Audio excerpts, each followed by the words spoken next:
Selamat datang kembali di channel saya, Timotius Duha. Channel yang khusus menyediakan informasi-informasi seputar skripsi dan pengolahan data penelitian. Pada kesempatan ini, saya akan menyampaikan materi mengenai uji multikolonialitas dengan menggunakan metode nilai tolerance dan variance inflation factor atau VIF, baik yang memakai software SPSS maupun secara manual menggunakan rumus. Untuk itu, kepada kita semua, saya mengucapkan selamat menyaksikan. Jadi di hadapan kita telah ada sumber data, yakni 3 variabel. Variabel X1, variabel X2, dan variabel Y. Dengan jumlah data masing-masing per variabel sebanyak 12. Jadi saya mau jelaskan yang dimaksud dengan multikolonialitas.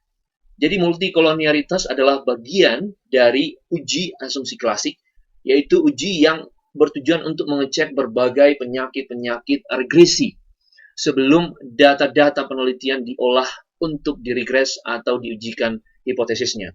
Salah satu media atau cara untuk melakukan uji asumsi klasik yaitu dengan menggunakan uji multikolonialitas. Tujuan untuk mengecek apakah terjadi korelasi linear antara sesama variabel bebas. Jika terjadi korelasi linear mendekati sempurna antara dua lebih variabel bebas, maka disebut dengan multikolonialitas. Jadi sebaiknya data yang baik itu adalah di mana variabel bebas tidak saling memberikan korelasi, tetapi data yang baik adalah variabel bebas memberikan pengaruhnya terhadap variabel terikat.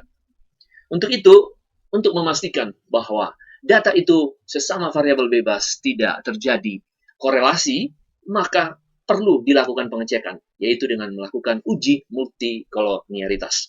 Pada kesempatan ini, saya mau memakai metode nilai tolerance dan variance inflation factor. Nah, metode ini adalah metode yang paling banyak digunakan untuk uji multikolonialitas. Kenapa? Karena syaratnya sangat longgar. Saya ulangi sekali lagi, syaratnya sangat longgar. Syaratnya apa ya? Yaitu jika nilai tolerance mendekati 1. Angkanya di kisaran 0,1 hingga 0,9, maka tidak terjadi gejala multikolonialitas. Apabila nilai VIF-nya di bawah 10, antara 1 sampai 9, maka tidak terjadi gejala multikolonialitas. Baik, pada kesempatan ini saya hanya menggunakan jumlah data sebanyak 12, karena saya percaya dari persyaratan yang sangat longgar ini, maka saya meyakini bahwa di data ini tidak terjadi gejala. Tetapi apabila data yang sama ini kita gunakan untuk dilakukan uji multikolonialitas dengan metode lain, sudah dipastikan bahwa data yang kita akan pakai ini terjadi gejala multikolonialitas. Jadi barangkali ya salah satu cara ya dalam melakukan regres atau melakukan pengolahan data kuantitatif kan biasanya minimal 30 sumber data minimal ya, data responden atau data sampel. Tetapi di sini karena hanya semacam tutorial, maka saya menggunakan yang 12 saja. Baik, untuk kita pemahaman bersama, supaya jangan nanti bertanya-tanya kenapa jumlah datanya hanya 12. Ini hanya karena contoh saja. Jadi, mari kita mulai saja dengan melakukan pengolahan data memakai aplikasi SPSS. Saya memakai SPSS seri IBM 23. Jadi, kalau mau memakai seri yang lain, silahkan saja. Baik, setelah nanti hasil daripada SPSS keluar, maka kita akan bandingkan dengan hasil secara manual. Baik, langsung saja kita kopikan data ketiga variabel kita ini, ya, dan langsung menuju SPSS. Ya, ini variable view. Oke, kita pastekan saja di data view, ya. Oke. Jadi karena ini belum rapi, nama kolom belum ada, di setiap angka ini masih ada angka di belakang koma, maka identitasnya kita rapikan di sini, variable view. Oke ya, kita mulai dari nama, kita mulai X1. kemudian X2. Dan yang terakhir adalah Y. Desimalnya kita turunkan menjadi 0 ya per variabel ya. Oke. Lalu label atau judul daripada variabel kita beri nama saja. Misalkan ini kepuasan kerja. Oke, ini kinerja, ini komitmen organisasional. Oke, jadi kita lihat datanya kembali. Ya, sudah rapi ya.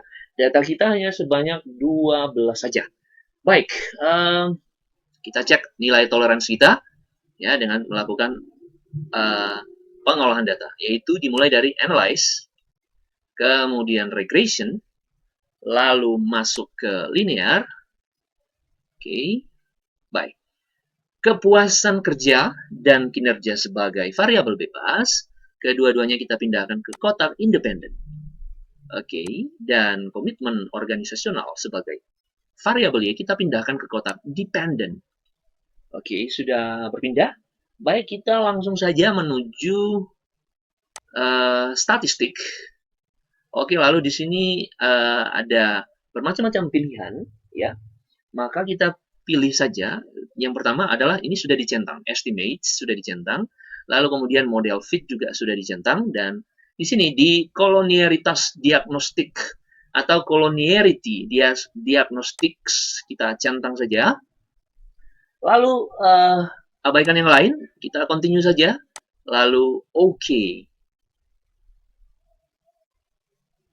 Ya, sudah diproses, kita lihat saja hasil koefisiennya. Baik, kalau di sini kita mulai dari sini ya. Nilai A-nya sebesar 5,4 dan kemudian nilai B1 0,46 dan nilai B2 yaitu 0,077. Nah, kalau kita lihat nilai toleransinya ini sebesar 0,963. Jadi ini mendekati 1. Jadi tidak terjadi gejala multikolonialitas. Nah, sementara nilai FIF-nya itu di bawah 10, yaitu 1,038. Maka dapat dipastikan seluruh data di dalam ketiga variabel kita tidak mengalami gejala multikolonialitas. Oke, saya kopikan saja ini biar lebih jelas ke dalam Word. Oke.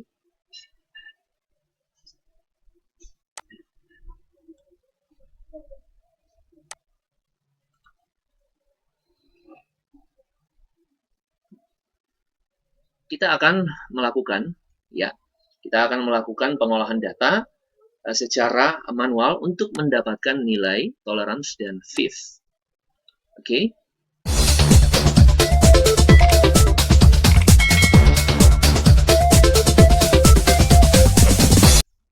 Jadi inilah angka-angkanya. Nah, dari ketiga kelompok data ini kita melakukan pembuatan kelompok data berikutnya dari ketiga variabel ini. Dari X1 ini muncul yang namanya X1 kuadrat. Artinya ini angka di sini dikuadratkan sehingga hasilnya begini. Jadi 4 pangkat 2 sebesar 16 atau 4 kali 4 sebesar 16. Dan begitu juga seterusnya ke bawah ya di pangkat 2 kan. Dari kelompok data X2 muncul kelompok data baru yang disebut dengan X2 kuadrat. Jadi angka di sini dikuadratkan sehingga hasilnya menjadi begini. 5 pangkat 2 atau 5 kali 5 hasilnya adalah 25. Begitu juga dengan kelompok data variabel Y. Dari kelompok data ini muncullah kelompok data baru yang disebut Y kuadrat. Ya, jadi item-item pada kelompok data ini dikuadratkan.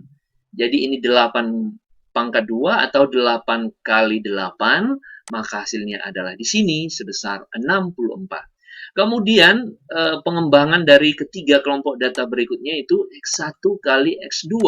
Jadi angka setiap baris di sini dikalikan sehingga hasilnya adalah ini.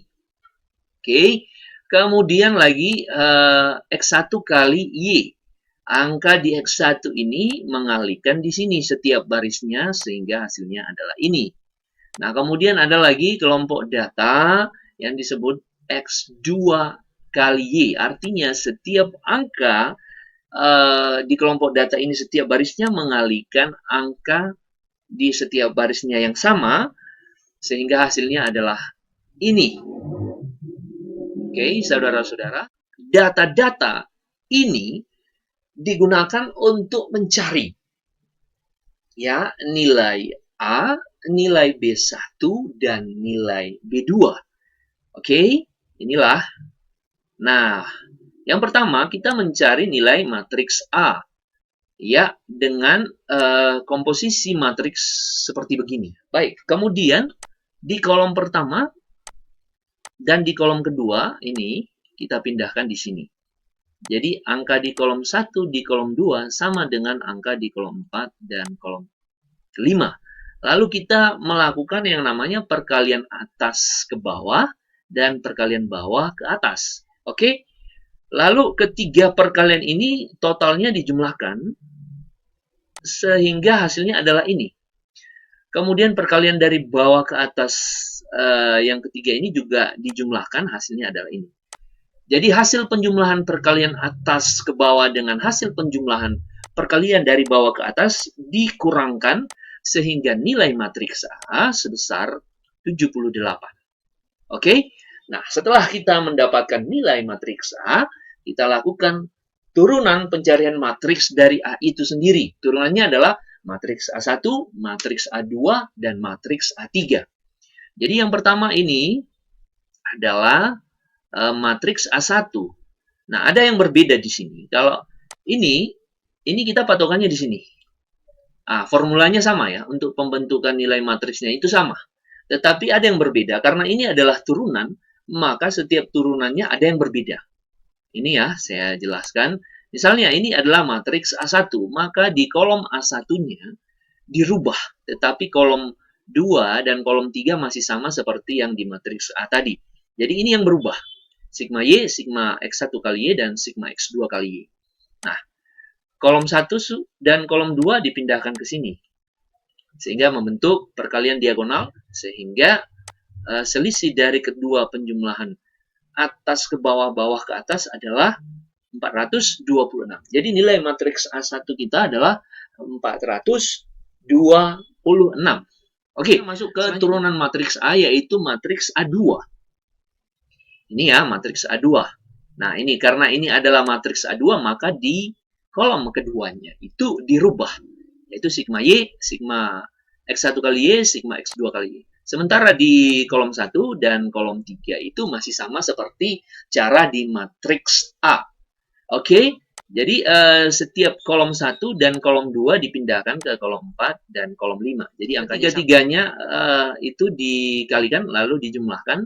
Yang atasnya dijumlahkan yang bawahnya, lalu hasil penjumlahan keduanya ini diselisihkan sehingga nilai dari matriks A2 sebesar 36. Oke, lanjut kita ke turunan berikutnya adalah matriks A3. Nah, karena ini adalah matriks A3, maka di kolom ketiganya dirubah. Ya, tadi matriks A1, kolom satunya berubah. Matriks A2, kolom 2-nya berubah. Karena ini matriks A3, maka kolom ketiganya juga berubah. Yaitu isinya adalah sigma Y X1 kali Y, dan sigma X2 kali Y. Ya, sama seperti yang lain-lain, dikalikan secara diagonal dari kiri atas ke kanan bawah, maupun dari kiri bawah ke kanan atas.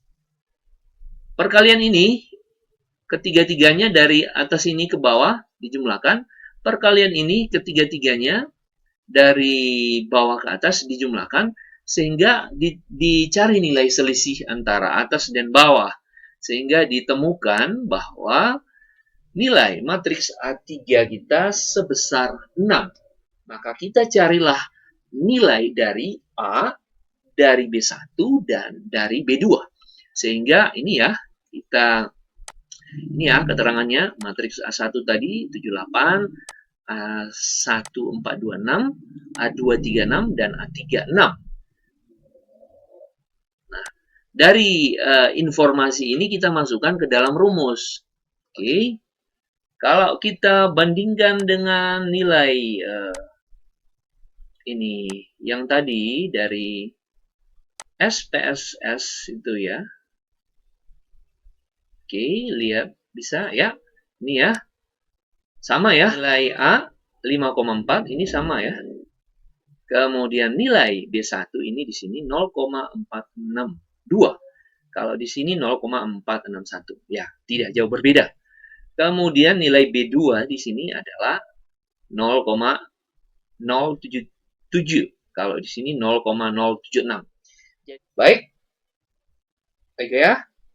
Oke. Setelah kita mendapatkan nilai A, nilai B1, dan nilai B2, maka kita perlu mencari yang namanya nilai Y prediksi. Karena kita regresi linear berganda, maka rumusnya adalah A tambah B1 yang barusan kita dapat dikalikan dengan X1. X1 adalah sumber data kita awal yang pertama.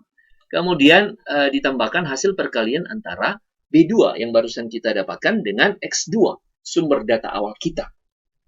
Maka setelah ini ditambahkan ketiganya ini, nilai A tambah BX1 tambah BX2 hasilnya adalah ini. Inilah yang disebut dengan Y prediksi ya. Ke-12 ini disebut dengan Y prediksi. Berikutnya adalah kita perlu mencari yang namanya R kuadrat. R kuadrat yang namanya R kuadrat ini hasilnya adalah 0,11. Dari nilai R kuadrat itu kita cari yang namanya nilai tol dan nilai fifth.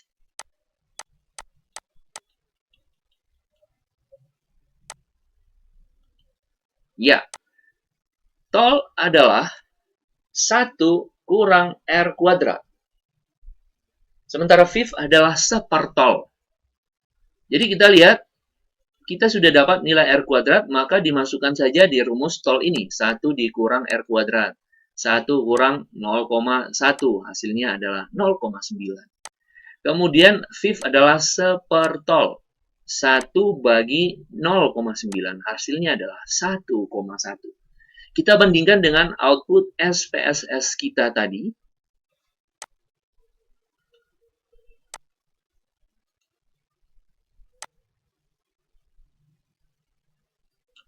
Oke ya. Setelah kita bandingkan, nilai tolnya adalah sama. Ya, sama. 0,9. Kalau di sini 0,963. Dan itu dianggap sama. Kemudian nilai fifth ini 1,038, di sini 1,1. Dan ini pun dianggap sama. Jadi, karena nilai tol mendekati 1, maka tidak terjadi gejala multikolonialitas. Karena nilai fifth sebesar 1,1 di bawah angka 10, maka data dipastikan tidak mengalami gejala multikolonialitas. Jadi itu saja tutorial yang bisa saya sampaikan. Atas perhatian kita semua, saya ucapkan terima kasih. Salam persahabatan.